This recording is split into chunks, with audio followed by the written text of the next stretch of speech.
आज हम trigonometry functions पढ़ेंगे जो कि बहुत इंपॉर्टेंट टॉपिक है और बहुत इंटरेस्टिंग भी। जो ट्रिग्नोमेट्री वर्ड है वो दो वर्ड से मिलके बना है। One is trigonon and another one is metron, sorry. So ये ग्रीक वर्ड है trigonon, that means triangle, and other word is metron, that means measurement.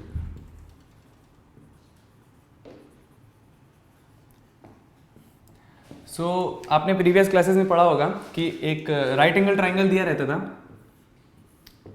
ये ए है, ये बी है और ये सी है।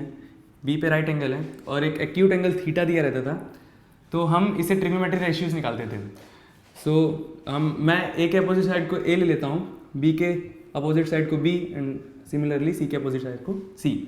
तो हमें पता था sine theta is equal to height upon hypotenuse होता है, तो सी बाई बी।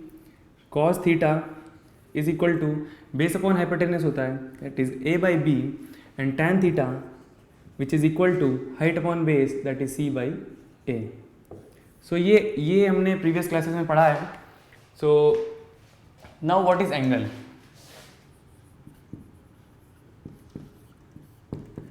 एंगल ये एक फिक्स्ड पॉइंट है।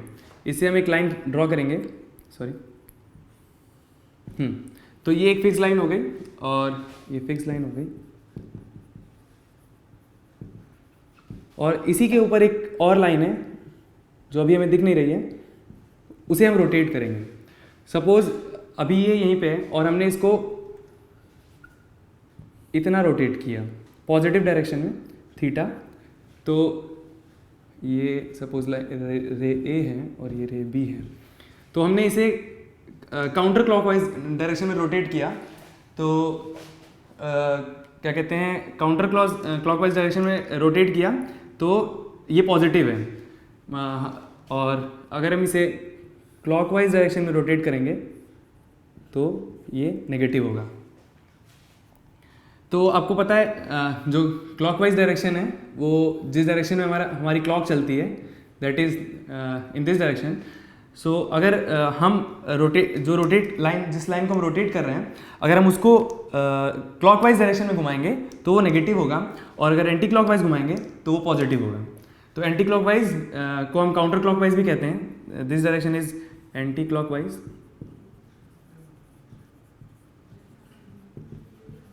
और काउंटर क्लॉकवाइज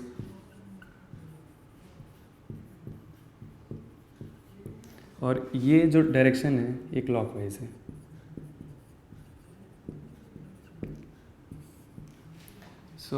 एंगल इतना ही है। अभी हम इसके बारे में आगे भी देखेंगे।